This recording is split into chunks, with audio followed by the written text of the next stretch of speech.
Yo les amis, donc on se retrouve pour une nouvelle vidéo. Merci pour les retours que vous m'avez fait lors de la dernière vidéo sur le 24 mm Sigma. Merci pour les abonnements.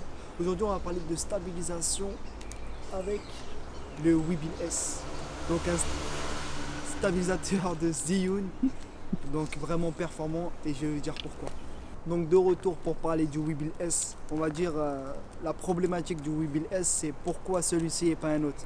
On va commencer comme ça. Donc déjà, on va enlever les poignées, enfin la poignée, parce que il est tout petit.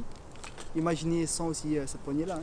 Il est tout petit, il rentre directement dans le sac. Donc déjà ça c'est un point positif par rapport au Crane 2 qu'on a. Et donc en vrai c'était vraiment le poids en fait de sortir la valise, de se trimballer avec la valise, sachant que le Crane 2 aussi pèse aussi lourd. C'est-à-dire que 30-40 minutes à tourner, on ressentait déjà en fait une douleur musculaire, alors que celui-ci, la vérité, ça passe à l'aise. Donc déjà voilà le point positif. Et sachant aussi qu'il fallait se trimballer, tu vois, des fois il y avait aussi la flemme qui rentrait en jeu, et en vérité on laissait le stabilisateur à la maison.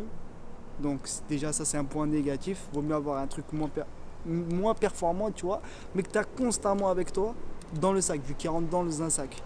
Donc déjà aussi un autre point positif. Tu l'as vu. Donc on va parler des modes dont dispose le Weebill S. Donc il y a les modes courants, comme le pan follow, où ça va simplement suivre en fait les mouvements que tu fais.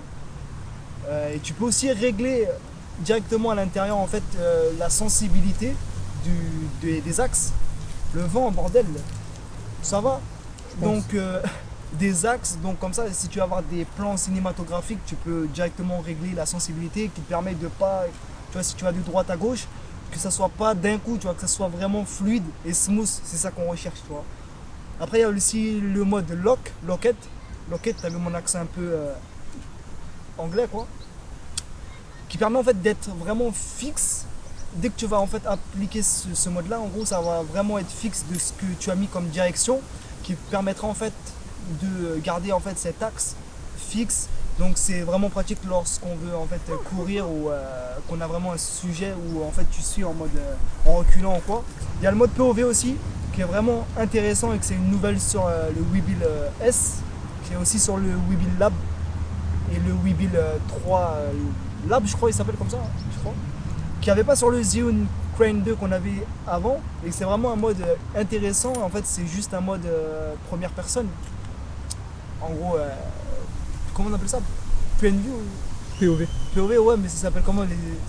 Point of view. Ouais, ça non, mais c'est quoi en gros? C'est genre première personne.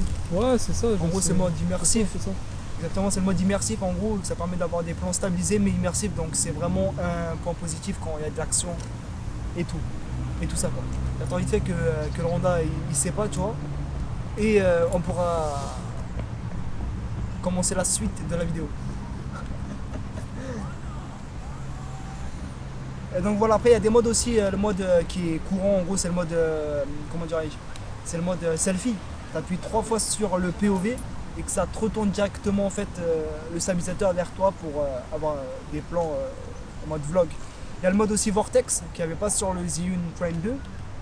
Donc intéressant, mais utilisé avec modération, parce que faut vraiment avoir des plans vraiment précis pour bien l'utiliser, sinon l'utiliser à tout va, ça va aller quoi. Et donc il y a une mode fonction où on peut le personnaliser en fait.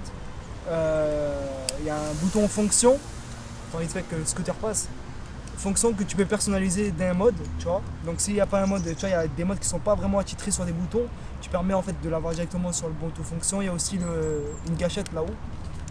Je vous cache pas que je sais pas à quoi ça sert. Il y a un Star Wars qui est sorti.